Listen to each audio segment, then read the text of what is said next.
Fellas, subsistence fishing. Subsistence fishing.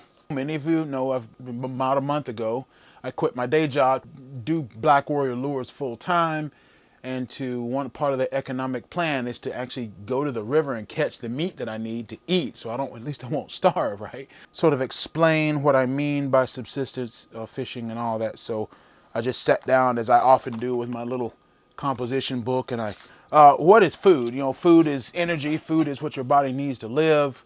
Argue that air is food, water as well. I mean, you can't live without them, and you have to consistently consume them. But that's not enough to live off of. It's not a complete. Proteins, you have fat, you have carbohydrate, you have vitamins, minerals, and of course water and air. Carbohydrate is what your body runs off of. Your brain needs it, your nervous system needs it, your muscles need it. Your body needs sugar, and its preferred form of energy is carbohydrate. Protein you need to repair your muscles and joints, muscles and ligaments and sinews and all that stuff. Just if you get out of bed and walk to the bathroom, you've done damage to your body. And when you go to sleep at night, your body's gonna have to repair itself, and it does so with those proteins. Fats your body needs to help lubricate your joints. Vitamins and minerals are used for your body to do various tasks and things that it needs to do. It needs the vitamin D for the bones, and needs, I don't know I'm not a biologist. Let me explain my medical condition. I'm diabetic. I have cholesterol problems. Although my body needs sugar to live, my body has lost the ability to process that sugar. Insulin resistant. Ever since I quit my job, my blood sugar is lowering and leveling out, and I'm actually losing weight, and I'm actually getting healthier as a result of this sort of lifestyle. And now I don't eat a special diabetic diet. I eat a balanced diet, which is meat and vegetables and carbohydrate, right? All the things that I listed before. My doctor wanted me to take a class at the hospital about how to manage your diabetes and how to eat well and properly, and so I had to work with dietitians and things like that at the hospital that helped me, and it was really a great thing. That's been one of the better things about this, is I said, this is how I need to eat. Okay, so they gave me this thing when I finished the class, and this is a 9-inch plate. How do you eat a balanced diet? Well, easy. You take this plate, you fill this side with nothing but vegetables. Right? It could be salad, it could be steamed broccoli, it could be some stir fry, it could be whatever you want. Greens, collard greens, whatever, This portion here is filled with grain, carbohydrates, A lot of times I like to put some nuts or some trail mix or something like that in there. And then this part is your protein. What I'm talking about when I say subsistence fishing is fishing for this portion of my meals every day. That's only a couple of bluegill a day. It doesn't take much protein for your body to repair itself at night. You only need, what is it? About the size of a deck of cards. So a couple of nice hand-sized bluegill is actually about, if I eat 2 of those a day, I'd be getting like twice as much protein as I actually need. Now, I have a lot of experience with organic gardening, but I just don't have very good soil where I am, and if I get back in the garden, it's going to be hydroponics, and that's a whole other YouTube channel, right? Grains, I don't have enough land to grow a lot of grains. So for these portions, I can grow some of these. Not going to have a way to grow any of these. And I'm getting all my meat out of the river here. So that's what I mean by subsistence fishing. Read this book years ago when I was doing my other YouTube channel. How to Grow More Vegetables. Who wrote? Oh, John Jevons. Yeah, he's out west. Good book on really how you can grow a heck of a lot of vegetables on a very small piece of land. You guys know how I was talking about all the full moon and new moon phases? I mean, here's where I first heard about all this.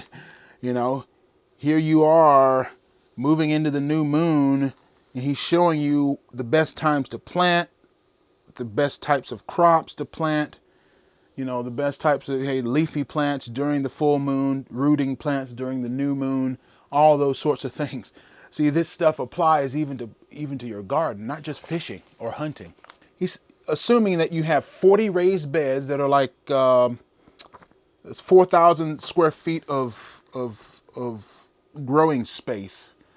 Ends up being, I forget how many acres that is. It's just not very, it's actually very small in terms of agricultural terms. But anyway, 40 raised beds that are like 20 foot long and 4 foot wide. 40 of them. 40. You would need 60% of those beds, about 24 beds, just for growing corn and wheat and just grains like that. Just for those energy needs, right? 30%, he's talking about growing root crops like potatoes, things like carrots. Carrots are pretty good because they have sugars in them and they have some mass to them. And then only 10% of the garden is actually devoted to what we would call vegetable crops, green leafy vegetables. So think about that. Out of this 100%, only 10% is actually vegetables, right? You're not going to get everything you need just from those vegetables. You get a lot of your vitamins and minerals, but that's about it. You're not going to get the energy you need, nor are you going to get the proteins you need. It's sort of assuming that you're going to be eating like a vegetarian sort of diet. So now when you compare it to this, this is a little bit different thing, but they're saying 50% of what you eat is the green leafy vegetables, and that's just so you can get your calories down, because a lot of people who are diabetic like me have had losing weight and stuff. If you're eating if half of what you're eating is vegetables, you're just going to be eating less, period, right? Even though the bulk of food may be more, it's actually calorically less. There's not much calories here, but there's a whole lot of calories and energy here. If you want to know how deeply the rabbit hole goes, buy this book, Introduction to Permaculture. Bill Mollison, type in permaculture in the YouTube here, you're going to get millions and millions of websites who are people who really are doing this, who are growing everything they need. This is just an introduction. The actual textbook that he writes is about 2 volumes, about that thick, and this is just the introduction of it. And you can see it's about half the size of that. A way of teaching you how to convert your entire property to a food producing land. Right? Here's a nice little chart here, same sort of thing for teaching purposes. You have dining room, here's your house, and here's your entire garden. Every tree, every plant is either growing food or producing nutrient for the soil, things like that, so you can grow more food, right?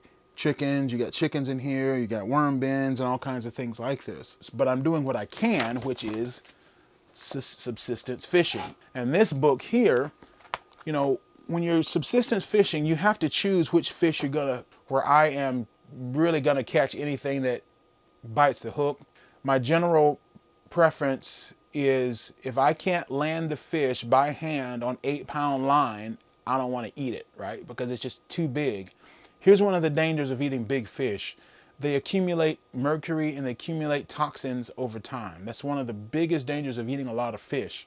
Concentrate on small fish by definition. Yeah, in general, most of the fish I eat are going to be about the size of my hand or smaller. Even channel catfish, if I look at a catfish, for instance, in general, I want the sort of the breadth and the bulk of that fish, say the fish's head, to be really not much bigger than my hand, right? Which is that big catfish I caught on the Handline. That's about as big as I'm going to eat. Or bluegill, generally something with scales and fins. This book has been invaluable in that. Bluegill, Fly Fishing and Flies by Terry and Roxanne Wilson. Imagine the sort of in-fisherman method of fishing applied exclusively to bluegill, and that's what you have with this.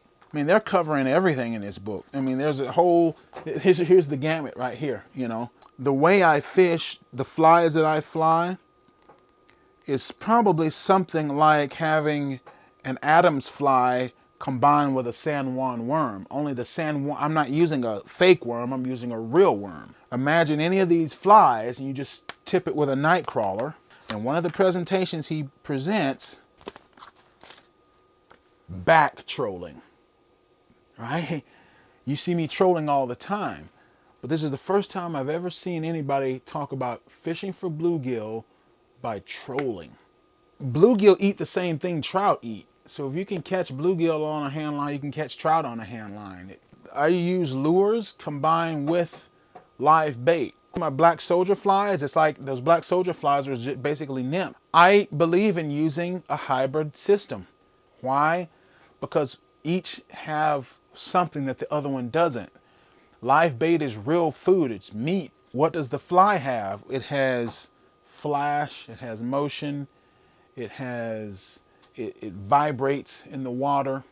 Those things combined, I'm finding are working very effectively for me, as you saw in my full moon fishing video.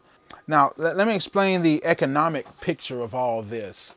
Just as I explained the food here, another part of subsistence fishing, because we live in an age where content and technology have sort of become the same thing, I don't have to just go out and catch tons and tons and tons and tons of fish to live off of. I can teach you people how to do it. I can I can put the ads on the videos and I can make some money that way. Another thing is I can design products like the flies I'm selling, or the fishing floats that I have. I've got some back there.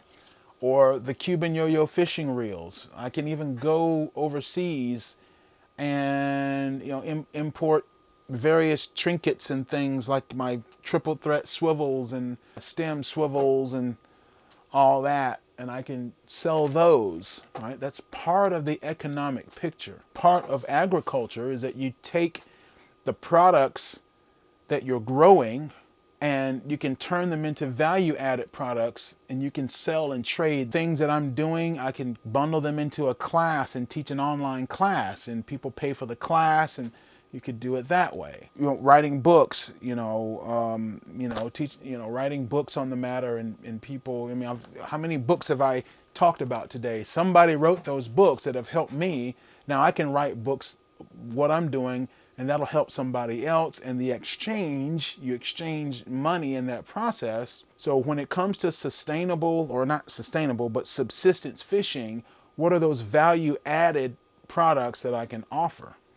And that's part of it, because you're learning a skill set. Why not take that skill set and market it and sell it and make part of your money that way? So in addition to catching my own meat from the protein portion of my dietary requirements, I take all the experiences, I develop products like this that people buy. I import various products that will help make this product better, right? So you're engaging in trade. That drives tax revenue, right?